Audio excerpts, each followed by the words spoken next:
Boa noite! Está no ar mais um programa Bate, papo, adolescente. Hoje falaremos sobre notícias bizarras, micos, cinema e também alguns problemas sem hereditário. Bom, vamos começar com notícias bizarras.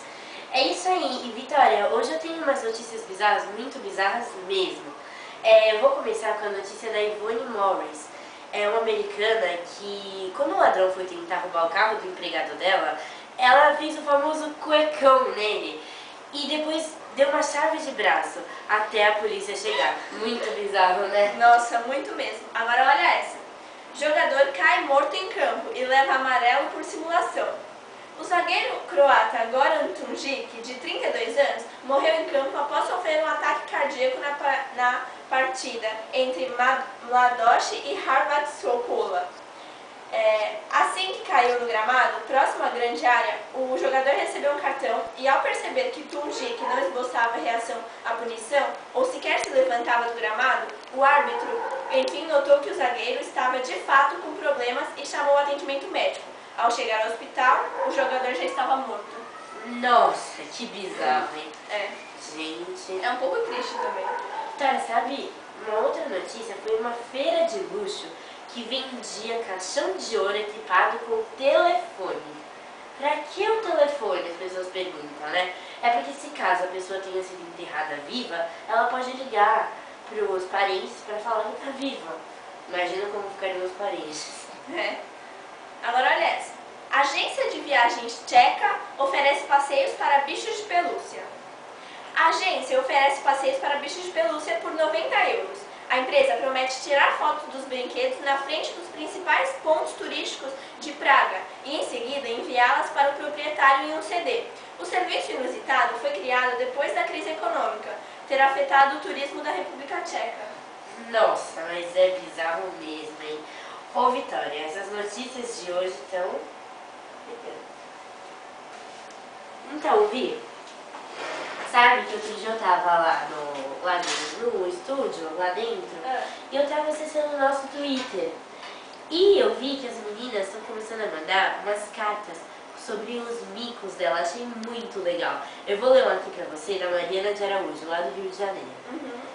Certo dia, fui ao shopping com minha amiga e estávamos toda trabalhada na beleza. Eu estava com uma blusa preta e ela com uma tiara e uma blusa vermelha de bolinhas brancas.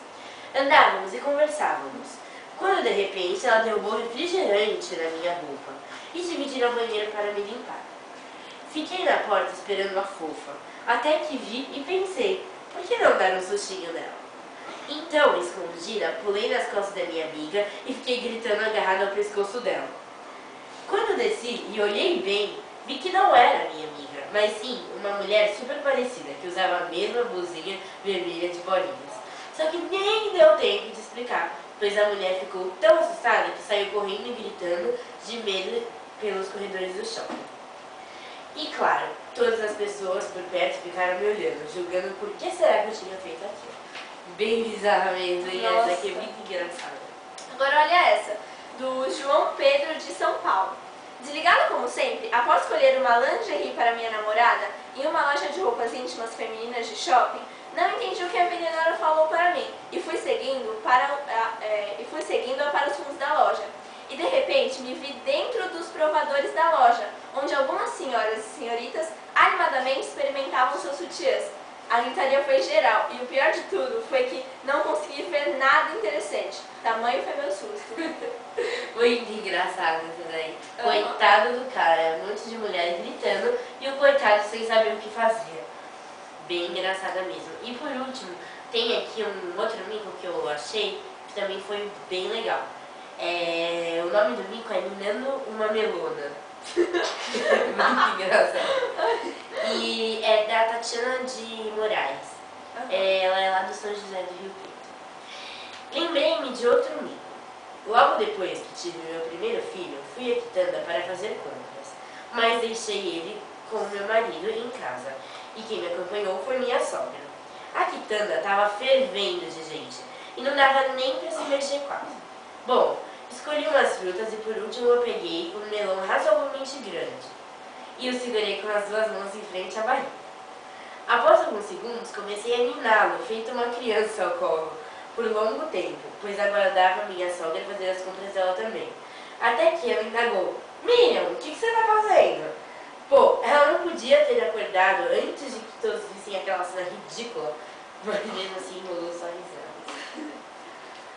Bom, nós recebemos algumas matérias, alguns e-mails de meninas que têm alguns problemas na fase da adolescência, muitos deles com a balança. Esse é da Natália de Oliveira, que tem 13 anos. Sempre me senti muito gorda.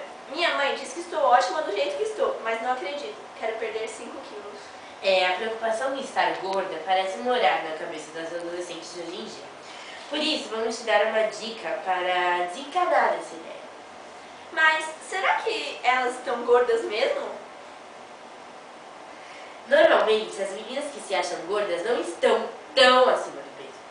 A gordura está na cabeça delas. Esta é uma fase que o corpo passa por muitas modificações, ganhando as famosas curvas.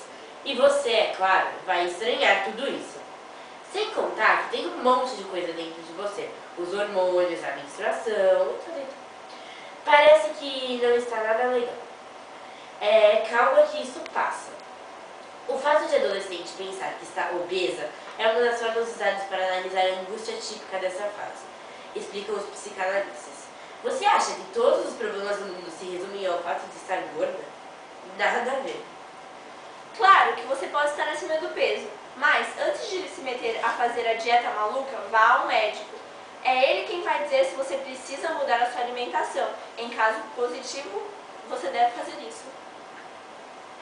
Vivi, muito legal essa matéria. Muito legal mesmo. Ficou muito legal. Então, outro dia eu fui no cinema e, cara, eu me deparei com uma situação muito legal, assim. Legal, engraçada, porque tinham tantos filmes legais pra assistir que eu não sabia qual assistir. Sabe? Eu comecei a ler sinopse, comecei a ver. E eu acho legal a gente falando desses filmes pra essa garotada aí. E qual você assistiu? Eu fui assistir Hora do Pesadelo. Ah. Meu jeito. Então, eu vou falar exatamente sobre esse filme, A Hora do Pesadelo. Fred Krueger está de volta. O retorno de um dos maiores vilões do cinema vai espalhar o medo na refilmagem dos grandes clássicos do terror.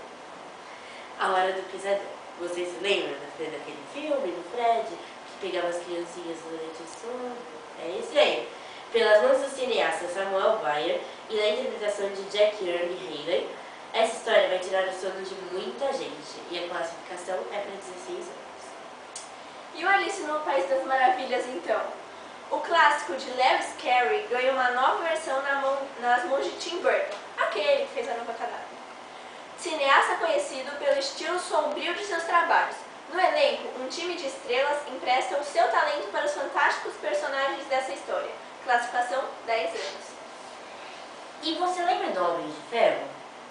Lembro. Agora saiu o Homem de Ferro 2. O sucesso dos quadrinhos que se repetiu nas telas continua. Nessa fase, a identidade do herói já é conhecida. E Tony Stark luta para reverter a destruição causada por uma indústria de armas e a classificação é 12 anos. Legal, eu quero assistir. Esse aí é legal porque a maioria da garotada que se interessa é nessa faixa etária. E tá legal, hein? Robin Hood. O herói que rouba dos ricos para dar aos pobres ganha nova vida na pele de Russell Crowe. É mais um trabalho do ator com a direção de Ridley Scott, que comandou grandes produções como Gladiador e O Gangster. Muito legal. E, Vitória, em breve teremos o lançamento de mais um filme da saga que se iniciou com Crepúsculo, o filme Eclipse, aquele do Robert Pattinson. Ah, eu Que sei. todo mundo conhece. Uhum. Bom, gente, eu acho que nosso programa chegou ao fim, mas a gente volta amanhã com mais um programa Bate, papo, adolescente.